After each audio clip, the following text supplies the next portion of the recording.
The friend I hosted suddenly vanished along with my valuables? Hosted or ghosted, am I right, guys? Dude, freaking bars. Hey everyone, looking for some advice and just to tell this insane story. This all started at the end of December when I invited some friends to celebrate New Year's Eve with me and my boyfriend. Before we go any farther, this story comes from one of our very freaking own. No way. The r/OKstorytime subreddit. Another one. We planned a chill few days before the party. By the way, this comes from Useful Platypus 27. If you want to submit your own stories, go to the r/OKstorytime subreddit. So my friend Lana and her boyfriend Tobias were coming. I met Lana while backpacking in Easter Island, and she and Tobias are the sweetest people. Since they live in another country, I was really excited to see them. While making plans, another backpacking friend, Alex, reached out on Instagram saying he was coming to Europe. Since he'd be passing through the Netherlands, I told him to stop by and mentioned our New Year's Eve gathering. He got excited and wanted to join us. The arrival disaster a couple of days before the New Year's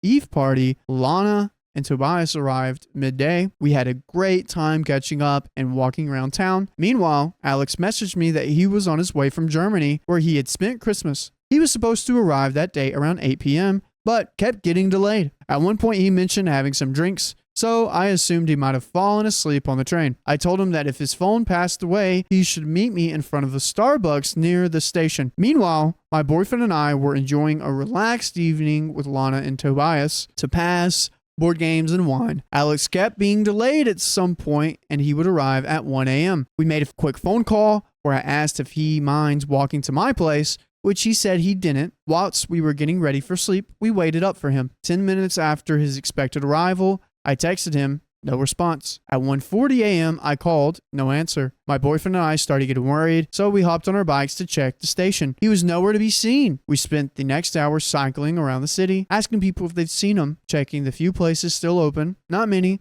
since it was Sunday.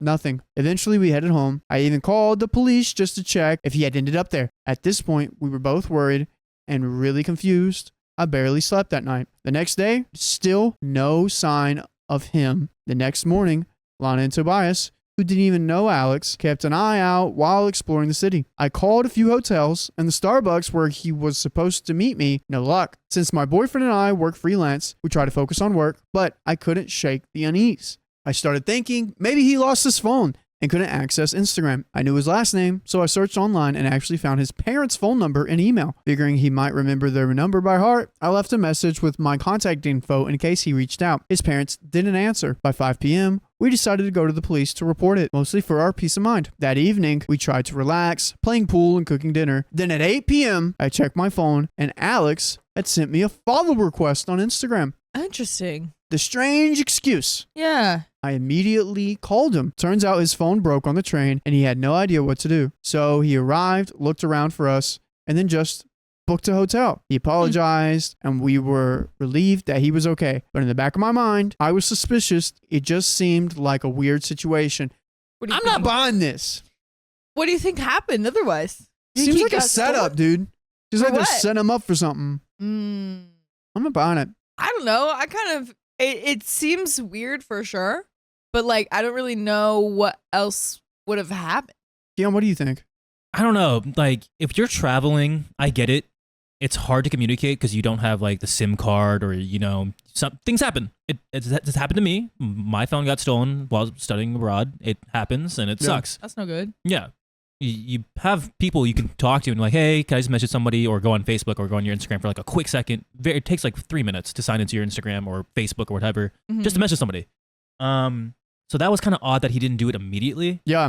That's my take. But also, one day, that's okay. You check the next day. And if you don't get any messages, then I would go to the police.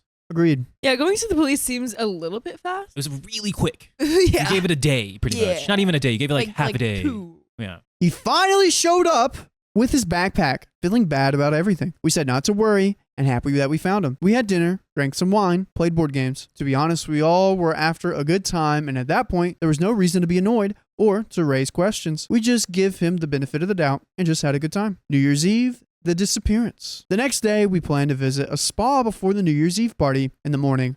I reminded Alex to check out of his hotel and maybe buy flip-flops for the spa. I mentioned that he could rent a robe as it was required. Later, he returned, not with flip-flops, but with a robe, saying he bought it at a store. He mentioned that his girlfriend didn't have a robe, which he could give the robe to her. Despite the weirdness, the next few days were fun. We spent 8 hours at a spa, had lunch, and relaxed. Okay. That evening, we ate traditional Swiss food. It was a nice mix of people from our different countries, me Dutch, Lana and Tobias German, and my boyfriend Leo Swiss, Alex American. Alex mentioned a few times that he would chip in for food and booze as he drank a lot. Typical American. Typical Yeah. Americans. Typical American drinks a lot. Wow. Am I right? When I was in guys? Bali, there were Dutch and Germans there, and all my American friends were drinking way more than they were. Really? Yeah. Interesting. Yeah. The Germans and the French did love me. Yeah. They're like, this guy's crazy. I told him I'd appreciate it since we already bought everything before he arrived. New Year's Eve was great. We danced all night, watched the fireworks, and got home around 6 a.m. The next morning, Leah took Lana and Tobias to their car while I started cleaning the apartment. At some point, Alex mentioned needing some alone time and wanted to grab a coffee. I understood. It had been an intense few days in the small apartment. Still, whilst we were talking, a bit in the atmosphere was a little awkward, and I just couldn't pinpoint why it was strange. He stood up and wanted to take his backpack. I asked him as he was coming back later, why not leave it here as it's a heavy and big bag? Then he told me he wanted to take it as it had his laptop in it. This caught me off guard as he had already found my website and could have reached to me sooner when his phone was broken. So things aren't adding up here. Interesting. We discussed that we would either visit Amsterdam for a night and then come back, or he would return later that evening. We made plans for the next few days. Still, it was a little weird as he didn't even say bye to Leo, who was coming back anytime. The vanishing act. Later that day, Alex messaged me that he would head to London earlier than expected and would be staying somewhere else that night. We said, cool, let's talk tomorrow. That's when things got weird. While doing laundry, I realized my new robe was missing. Alex's robe was still there. I messaged him asking if he had seen it, mentioned he forgot his robe, and asked if he was coming back. No response. What?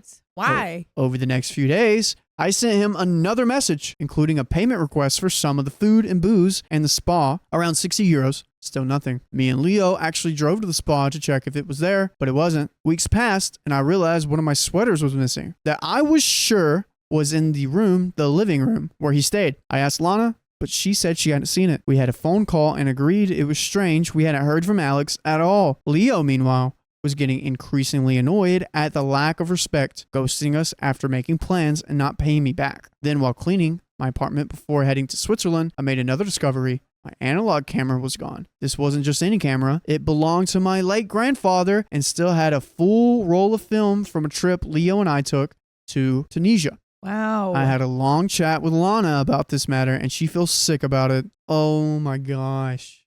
He just took everything? Yeah, All of this like valuable stuff. gone. Dude. That's my travel tip whenever. You can never trust anybody. They could be the coolest person, just have all your belongings Yeah. locked up. That's why you bring locks on when you travel. Yeah. Yeah. Oh. That seems good. Truly. Especially in like hostels or Airbnb, wherever you go. Gosh, hostels. Yeah.